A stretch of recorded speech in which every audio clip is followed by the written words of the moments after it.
Strange Tales from a Chinese Studio, Story 44. We're introduced to this character named Taoist Han. Right, the guy living at the Tianqi Temple. Yep. And he is so extraordinarily skilled in illusions that the locals literally just refer to him as an immortal. And to establish this, Pu Songling gives us this brilliant, really specific anecdote right at the start. Oh, the story with the author's relatives, right? Yeah, the author's own father and uncle are just, walking along the road, and they run into Han. Han just casually hands them his keys and tells them to go on ahead to the temple, open the door, and wait for him. Which is a completely mundane interaction on the surface.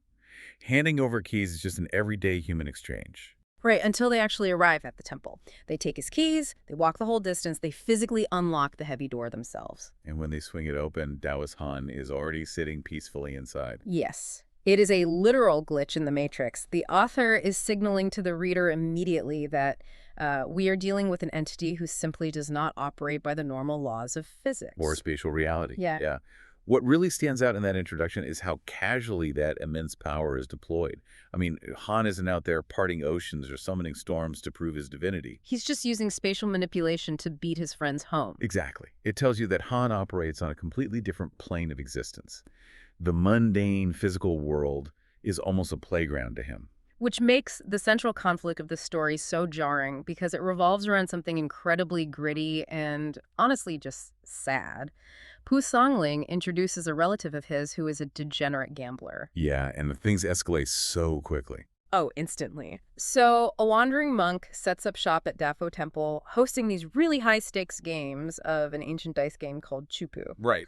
And this relative essentially loses his mind. He loses all his available cash, gets what the text translates as feverish to win it back, pawns his land, pawns his property. And just liquidates his entire life overnight. Yes, overnight. And the speed of the ruin is the crucial detail there. He doesn't slowly drain his bank account over years. He destroys his livelihood in a matter of hours. Because he's chasing losses. Exactly. He is caught in that psychological spiral, trying to force probability to bend to his will. So he is totally devastated, obviously. He's speaking incoherently, wandering around in a daze, and in his absolute desperation, he goes to see this teleporting Taoist, Han. Right. And here's where I kind of have to push back a little on the narrative architecture of the story itself. Oh, so? Well, why would a powerful, mystical being who can bend space and time care about a degenerate gambler's self-inflicted financial ruin? I mean, isn't this entirely beneath an immortal? It feels a bit like, I don't know, Superman being called in to fix someone's parking ticket. That's a great analogy. But that disconnect is actually completely intentional. Really? Well, if we look at the broader context of classic Chinese literature, supernatural figures frequently act as moral arbiters rather than just, magical fixers. Okay, so he's not just a mystical ATM. Right. Han isn't acting as a supernatural debt consolidator. He sees a rare opportunity for a profound laboratory experiment on human willpower. Ah, I see. The money itself is entirely irrelevant to an immortal. What Han cares about is the moral sickness, the spiritual degradation that drove this man to ruin his life. Han is constructing a test. Wow, okay, that reframes the interaction perfectly, because when the relative shows up, practically foaming at the mouth with grief, Han does not pity him at all. Not even a little bit. No. Han actually laughs in his face. He delivers this incredibly hard mathematical truth. He just tells the relative, there is no reason gambling won't lead to losing. Which is the 17th century equivalent of saying the house always wins. Exactly. Han is explicitly establishing that the ruin was inevitable. The universe operates on probability. These games are mathematically designed with an edge against the player, and eventually, the math will drain you. And yet, Han offers a conditional bailout anyway. He tells the relative that if he can truly, honestly quit gambling forever, Han will use his magic to reverse the losses. Just this one single time. And notice the psychological extreme of the relative's reaction here. Yeah. He doesn't just say, okay, cool, I promise. He goes completely theatrical. Oh, he makes a massive dramatic vow. He swears that if he can just get his money back, he will take an iron pestle and physically smash the dice to dust. He compares recovering his fortune to pearls returning to Hepu, which is this famous idiom about lost treasures miraculously finding their way home. He is swearing on his very soul that he'll destroy the instruments of his ruin if the universe just cuts him a break. And we see that exact same bargaining mechanism in modern behavioral psychology all the time. Oh, for sure. The whole I'll never do it again plea. Exactly. It's the desperate negotiation of a trapped mind. When the brain experiences the immense stress of a massive loss, it attempts to negotiate a way out by making absolute, usually unsustainable promises. Like, if I can just survive this hangover, I will never drink again. Yes. Or, if I could just pass this exam I didn't study for, I will never procrastinate again. The brain is just trying to buy immediate relief with future promises it has no actual capacity to keep. So true. So Han accepts the terms of this desperate negotiation. He writes out a paper talisman, a magical charm, and instructs the relative to wear it tucked securely into his belt. And he lends him some cash, right? Yeah, he lends the relative 1,000 cash as a starting stake to go face the monk one last time. But Han delivers one absolute inflexible warning. The catch. The catch. He tells the relative to stop the exact second the original wealth is recovered. And he uses another classic historical phrase, "Don't look to shoe after getting long." That phrase is so vital to understanding the psychological trap Han is setting here. What's the historical context there? It refers to an ancient military campaign involving two neighboring regions, Long and Shu. The warning essentially means, once you have conquered your initial target, do not let greed instantly compel you to march on the next territory. So be satisfied with the goal you originally set out to achieve. Exactly. Know when to stop. So Han is essentially providing a mystical bailout loan, but unlike a regular bank, he requires zero financial collateral. Right, because the only collateral required is the borrower's own cognitive self-control. Wow, yeah. Han has completely removed the mathematical disadvantage of the dice game by giving the relative a magical edge. The only variable left in the whole equation is human greed. Han isolates the variable perfectly. He basically hands the relative a loaded gun to test his prefrontal cortex.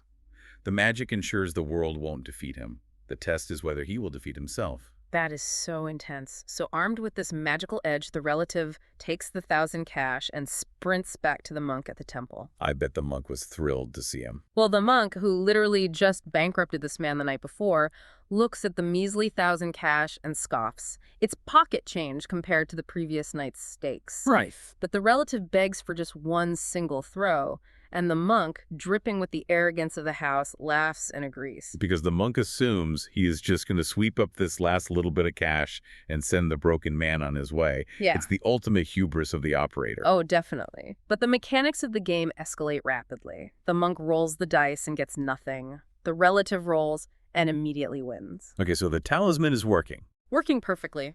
Annoyed, the monk ups the bet to 2,000 cash. The relative wins again. Suddenly, they are hurling the dice, betting over 10,000 cash on a single throw. Wow. Pu Songling details the winning streak so vividly, highlighting the sheer noise and momentum of it. The relative is shouting, dominating the table. He just cannot lose. The magic of the talisman tucked in his belt is flawless. And if we break down what is happening neurologically in that exact moment, the relative is experiencing a massive, overwhelming flood of dopamine. Which feels amazing, obviously. Right, but it often misunderstand dopamine as simply the pleasure chemical. In reality, it is the molecule of anticipation and reinforcement. Okay, meaning what exactly in this context? Meaning that when you are on a hot streak, the brain isn't just enjoying the money, it is becoming chemically addicted to the successful prediction of the next win. The dopamine is screaming at the brain that this action is essential for survival. So he wins back his entire fortune in a matter of minutes. The exact destination Taoist Han set for him has been reached. The pearls have returned to Hepu. Yes, this is the moment. All he has to do is stand up, walk away, and go find that iron pestle to smash those dice like he promised. And he doesn't. No! Instead of walking away, he sits there at the table, looks at the dice, and thinks, winning a few thousand more would be even better. And that single thought is the mechanism of his downfall. It really is. The consequence of that thought is instantaneous. He decides to keep playing, and suddenly his rolls turn terrible. Oh, no. The magic evaporates into thin air. He starts losing heavily. Suspicious and panicking, he reaches down to check his belt, and the paper talisman has completely vanished. Just gone. Completely gone. Terrified, he grabs what is left of his money, abandons the game, and runs all the way back to Taoist Han's temple. It's so tragic. And why couldn't he stop? Because the brain's baseline reality had been entirely recalibrated by the winning streak. By all that dopamine. Exactly. The moment he recovered his money, the prefrontal cortex, the logical brain that made the promise to Han in the first place, tried to hit the brakes. But the primitive reward circuitry was flooding the system. demanding more anticipation, more thrills. So logic just doesn't stand a chance. None. The original goal became totally irrelevant because the chemical state of wanting had completely overpowered the logical state of having. I look at that biological override like a hacked emergency broadcast system. Ooh, I like that. Like the fire alarm of common sense is blaring loudly, the logic center is screaming, "We made a vow, we have the money, let's leave." But the brain's internal speakers have been hacked. Right, right. They are only broadcasting the intoxicating sound of the rolling dice and the clinking coins. Yeah. The warning simply cannot be heard over the noise of the addiction. That analogy perfectly illustrates the internal chaos. But what makes Pu Songling's narrative so brilliant here is the specific nature of the vanishing talisman. Well, Han doesn't strike the relative with lightning. He doesn't use his magic to punish the man by actively making him lose everything all over again. The magic simply abandons him. Wow. The safety net vanishes the exact second the moral contract is broken. Precisely. The talisman was intrinsically tied to the vow of restraint. When the restraint evaporated, so did the protection. Han just leaves the relative completely alone with his own unshielded neurobiology. The universe stops protecting him from himself. That is profound. So the relative arrives back at Han's temple, completely shaken. He repays the 1,000 cash he initially borrowed. And here, the text delivers this incredibly poetic piece of mathematics. Oh, this part is brilliant. It really is. When the relative counts his remaining money, accounting for those few frantic, heavy losses at the very end after the talisman vanished, his remaining pile of cash perfectly, exactly matches his original lost fortune. It is a flawless balancing equation.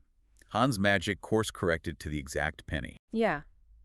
The relative is standing there, holding his recovered money, awkwardly apologizing for somehow losing the mystical paper talisman. And Han just laughs at him again. Of course he does. Han says, "The talisman is already back with me. I explicitly told you not to be greedy, but you wouldn't listen, so I took it back." Which really reinforces that Han was never a chaotic or malicious force.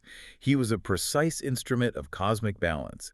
He delivered exactly the miracle that was promised, nothing more, and he actively prevented the relative from profiting off his own lack of discipline. The fictional narrative wraps up there, with the relative made whole financially, but having fundamentally failed the psychological test.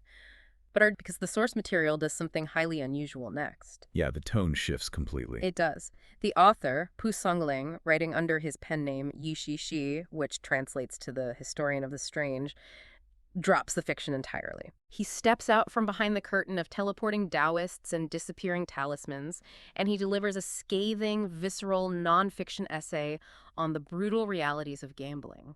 This epilogue is really where the text transitions from a clever supernatural fable into a profound social critique. Pu Songling strips away all the whimsical magic and forces the reader to look at the ugly, unvarnished truth of behavioral decay. And the imagery he uses to describe this decay is haunting. He states that gambling ruins families and destroys moral character faster than any other vice. He compares the addiction to stepping off a ledge into a bottomless sea where a person just sinks continuously without ever finding the floor. That is a terrifying metaphor. Isn't it? He writes that instead of sticking to honest, productive work farming, commerce, studying gamblers lock themselves away all night with what he terms lewd friends. You know, I want to push back slightly on framing this purely through our modern lens of neuroscience, though. Oh. Well, while we talk about dopamine and biological overrides today, it is fascinating to realize that Pu Songling didn't view this as a chemical imbalance or a neurological disease. In the context of the Qing dynasty, he viewed gambling as a profound spiritual degradation. Right, a moral failing rather than a biological one. Exactly. It was a deliberate abandonment of societal duty and familial responsibility. The tragedy to him wasn't just a hacked brain. It was a rotting soul. That historical distinction is vital, especially when you look at the physical toll he describes in the essay. Yes, the physical descriptions are incredibly vivid. He writes that gamblers stare so intensely at the dice for so many hours that their eyes begin to look like ghost eyes. Ghost eyes? Wow. They become so deeply hypnotized by the illusion of control that they will literally ignore the smoke rising from their own houses catching fire. They forget to eat, they forget to sleep, until their tongues are dry and their lips are completely parched. That is the ultimate manifestation of the illusion, right there. The basic human drives for sleep, for sustenance, and even the primal instinct to flee a burning building are completely subjugated by the artificial compulsion of the game. Reading that centuries-old description, It is impossible not to picture a modern-day casino floor at 3 a.m. Oh, absolutely. If you walk past a glowing bank of slot machines in the middle of the night, you see those exact same ghost eyes.